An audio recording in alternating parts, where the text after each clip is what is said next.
Good afternoon and welcome to the Legal and Finance Committee meeting for the City of Rapid City. I'd like to start the meeting with the roll call, please, Stacy. Here. Here. Thank you. Now's the time to adopt today's agenda. If there's any committee, I've got a motion by Armstrong to adopt today's agenda as presented, second by Laurenti. Any discussion? Seeing none, all in favor? Aye. Any opposed? Today's agenda has been adopted. Now's the time for general public comment. This is the time for any members of the audience to address the seated committee members today on any item that is currently not on today's agenda. I currently have no speaker request forms for general public comment. Am I missing anyone in the audience? Seeing none, we're going to move on to consent items. Consent items today are items 1 through 17. Now is the time to open up public comment on consent items 1 through 17. I currently have no speaker request forms for any of the consent items. Is there anyone in the audience that I've missed who wants to address the committee on consent items 1 through 17? Seeing none, public comment for consent items is now closed. The committee will now look at and consider consent items 1 through 17. Are there any items that a committee member would like to consider separately? Chair would like to recognize. No, that's item number 18, isn't it? Okay. No one? No one has any items to pull? All right, I'll entertain a motion to approve consent items 1 through 17. I've got a motion by Drury to approve consent items 1 through 17, second by Laurenti. Any further discussion? Seeing none, all in favor? Aye. Any opposed? Motion carries. Now's the time for non-consent items. Non-consent items today are items 18 through 23. And I do have one speaker request form from Mr. or Attorney Michael Whalen on item number 19. Sir, if you'd like to address the podium, the speaker on the podium, you can address the committee members for roughly about 3 minutes here, and we're all ears. Thank you so much. I'm appearing here on behalf of Red Rock Meadows subdivision, which is located northeast of the Red Rock subdivision that is covered in the proposed agreement. And the agreement I'm referring to is the lien and agreement for assignment. Thus, we are neighbors. We have had, I can only characterize it as a bad experience in the past year or so, and it includes that the city failed to enforce a 2005 street lighting agreement dealing with decorative lights, which was made by the city with DKEA, and after numerous months, generally being ignored, and I'm including, not that there's been some lip service. I met with Mr. Nyberg and I met with Engineer Tech. We went through this. I've sent letters to the council, to the mayor, generally again been ignored. That's not what I really want to talk about. What I want to talk about then goes more to the track record for DKEA, looking forward and looking at the proposed agreement. You understand that the city is now proposing to take an assignment of debt from the same developer who failed to fulfill his contractual obligations to the city over the course of 2005 through and including August of last year. I want you to look at that agreement, and I want you to tell me where on the face of that agreement, Mr. City Attorney or finance members, where is the principal amount shown on the agreement? Answer, nowhere. Where is the accrued interest shown on the agreement? Nowhere. Where are the payments that have been made, assuming there have been some, where are they shown on your agreement? Nowhere. Where are the allocation of past payments to principal and interest shown? Nowhere on your proposed agreement. Where would be the schedule of future payments? Nowhere on the agreement. What you've got is a box in a box in a box. When I read the article in the Journal about it, and then of course clicked on the attachments, what I noticed is this, that the proposed agreement makes reference to the old 2000 agreement. The old 2000 agreement makes reference to attached exhibits, including the promissory note. I didn't find the promissory note, at least not on the in the Journal article or attached to the documents. So, is there an Exhibit A, a promissory note? Have you reviewed it? In the course of trying to figure out what might be owed, because it's not in your agreement, I went searching and looked at the 2015 legislative audit for the City of Rapid City.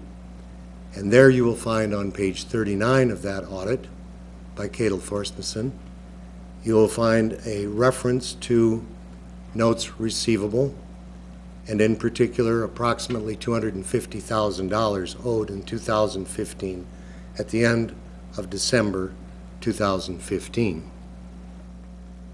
I don't know what has been paid. Do you? Is DKEA already in default? I don't know. It's not recited in your agreement. I've been doing this, I've been a lawyer for 40 years practicing in the state of South Dakota. Represented 4 different municipalities. What kind of an agreement is this, Mr. City Attorney?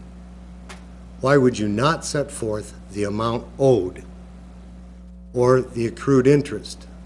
The interest is tagged to the prime rate throughout some of those years. And I've read both agreements, the old one, that is the 2001, and this one.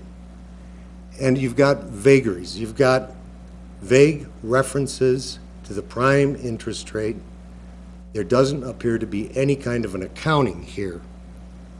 We, that is Red Rocks Meadows, HOA, are suspicious of these developers.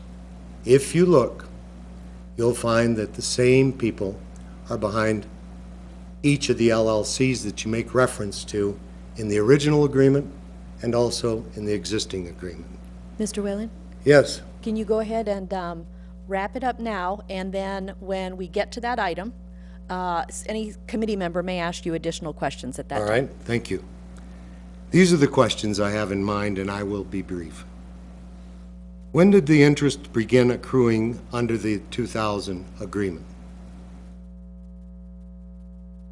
Were the installments paid in accordance with the provisions of the old agreement, or were they defaulted upon? Where's that promissory note? Doesn't this go to transparency? Is the city releasing the secured letter of credit provided for in the original agreement in the existing or the proposed agreement? It's not addressed. I think these are fair comments and questions. Thank you. Thank you, sir. That is the only speaker request form I currently have for non-consent items today, items 18 through 23. Am I missing anyone else for public comment on non-consent items? Seeing none, public comment is now closed on non-consent items, items 18 through 23. The committee will now address non-consent items on an individual basis. Item number 18 is the Human Relations Commission's semi-annual update. Chair would like to recognize Alderwoman Drury. Thank you, Chair. I would like to make a motion to take this to council without recommendation. I've got a motion by Drury to take this report or semi-annual update to Monday night's council meeting without recommendation. Second by Lewis. Any further discussion? Seeing none, all in favor? Aye. Any opposed? Motion carries. Item number 19 is to ratify the agreement for the assignment of proceeds of real estate sales by Red Rock Development Company LLC to the City of Rapid City. This was brought forward by Council President Jason Solomon, primarily due to the fact that the City Council did pass this on approval when it was on the City Council meeting. However, due to some clerical errors, no attachments were attached at that time. So the Council President has put this back on to just re-ratify it. It sounds like we do have some questions that were brought forward by a constituent that lives out there. So I will start with the discussion, and the chair would like to recognize Alderman Laurenti. Thank you, Chair. If I may, I'd like to ask the Finance Officer a question on this, please. Yes, you may. Pauline, some of the things that the speaker brought up seem to me to be sensible things to have attached to the agreement. Is there a way we can have some of that, or all of that, I should say, attached by Monday night's council meeting? Absolutely. Very good. And I'm requesting that, I guess, that if you can, I would like to have that attached to that item so that the public can see not only the old agreement, but what has been paid, when it was paid, and just a breakdown and amortization, if you will. I think that's what we're really looking for, just from a transparency standpoint, and I agree with the speaker from that point, and I yield. Thank you. There's currently, there's currently no one else in the queue. I would like to address the city attorney with a question. Joel, since this is being brought forward as a ratification, what options do the council have for reconsideration? I mean, if this was brought forward as just a ratification, is it now again open for discussion? Oh, I'm sorry, there's Wade. Wade, if you don't mind answering that question. Sure. It's a good question. The council has rules about reconsidering approvals, so we haven't really addressed that, I guess, with this. I think what the council did at its last meeting, approving it without an attachment, I don't think there was anything necessarily wrong with that. Generally, like you said, we'd pull it off the agenda to say what it was about and the reason maybe it wasn't attached, that sort of thing. The general idea for the agreement, and the council can authorize, they can delegate, to the mayor and finance officer signature authority. That's not uncommon. So I'm not sure if you decided to not approve this agreement at this point. I think the general result is that somewhat overrules what happened last time, but it would cause some issues. Okay, and thank you. Chair would like to, I'll have a follow-up potentially, but Chair would like to recognize Alderwoman Drury, who just buzzed in. Certainly. Thank you. May I ask Wade a question? Yes? Will the attachments that will be provided for Monday night's meeting, will those attachments answer Mr. Whalen's questions about the interest, the payments, the promissory notes, city's release, letter of credit, all that? Or is that Pauline that will know that? I think for the most part, I'm not sure what Pauline has all in her file. Maybe she could answer that a little better. Thank you, as Wade. far as Pauline, payments. do you have an opinion on what what potential documents will be additionally added to the agenda for Monday night? Well, I thought I would add the original agreement signed in 2000, along with the follow-up addendum to that agreement, the original promissory note for the original amount. I could not find an addendum to the promissory note for the additional $90,000. I can very easily find a history of payments from the property owners, so that will be attached as well. Obviously, there is accounting for it, unlike what the speaker mentioned. Otherwise, we would not be able to include that in our audit information if there was no accounting for it. And as far as releasing, Wade has described it, and I believe it's even in the cover memo. This does not release them from any other obligation that is in the agenda summary. So everything else that's part of the original agreement still stands. As far as part of the agreement says that the final payment of this loan, whether it's all platted or not, has to be either upon the final plat or 10 years after substantial completion. Substantial completion of the projects within the IDPF loan were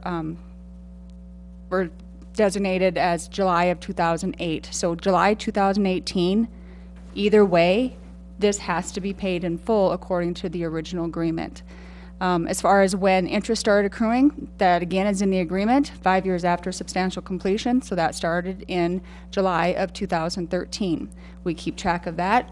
It gets added to their bill. When we get a payment, we allocate some to principal, some to interest based on what's been accrued up to that point. So, open book, otherwise it wouldn't be in the audit, quite frankly. So but I will get the history of the loan on there, as well as the promissory note and the two agreements. Thank you, Pauline, and that was my understanding, so, is that the answers were already there. They may not have been attached, but the answers were there, and this is the way for the city to get payment. So, I believe Alderwoman Drury, do you have any other questions? Chair would like to recognize Alderman Lewis. Thank you, Madam Chairman. This working? Is this thing on? Is it working? I can't really hear myself. It's fine. It's probably better for everybody that way. Anyway, I just want to chime in just to simply reiterate what Pauline Sumption's saying, the finance officer. This is not some conspiracy. There's no thing hidden here as an oversight. Obviously, we approve thousands of items up here a year, and once in a while something slips through the cracks. Unfortunately, it happened to be something people want more detail on, but I don't see any. I want to make sure the public understands in this day and age where it's fun and popular to have conspiracy theories about the government.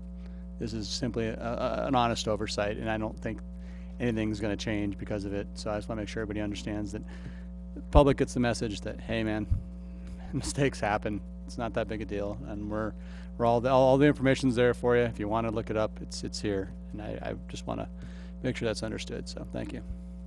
Thank you, and I have no one else in the queue, so just to reiterate, this item is strictly on this agenda and going to council Monday night for a ratification. The council has already approved this with the information staff had provided. So, you know, I'm not going to speak for every single council member up here, but what Pauline described in the summary and with the supporting documents is basically all the history of it. So this is just the way for the city to actually get payment based on the original agreement. As the lots sell, we'll get the money, if not by July, I think you said 1st? It's July, so by the end of July 2018, this has to be paid according to the agreement. So again, I just want the public to know, this item has already been approved. This is just really like an acknowledgement that attachments were not attached. We will get more documentation attached on this for Open Records Government, but the City Council has already approved this. This is a ratification. So, is there a committee member that would like to acknowledge the ratification? Second. Got a motion by Lewis to acknowledge item number 19, a second by Drury. Any further discussion? Seeing none, all in favor? Aye. Any opposed? Motion carries. Thank you. Moving on to item number 20. Item 20 is the introduction and first reading of ordinance number 6220, an ordinance amendment to clarify uses in residential districts by amending Title 17 of the Rapid City Municipal Code. I've got a motion by Laurenti to approve, second by Armstrong. Any further discussion? For clarification, I believe this is simply, and I see Ken is here, so this is simply just to bring our codes to match the latest United codes or unified codes, correct? That's partly it. It's a housekeeping item. We've noticed that there were several things that kind of out of sync with some of our other codes, and so we're just going through cleaning it up. You'll probably see us do this with other chapters of the code as well. Thank you. And this will go through 2 readings, so everybody out there that is affected by this ordinance has an opportunity to read it, make sure that they still agree with everything and can come back. So, Correct. I do have a motion on the floor.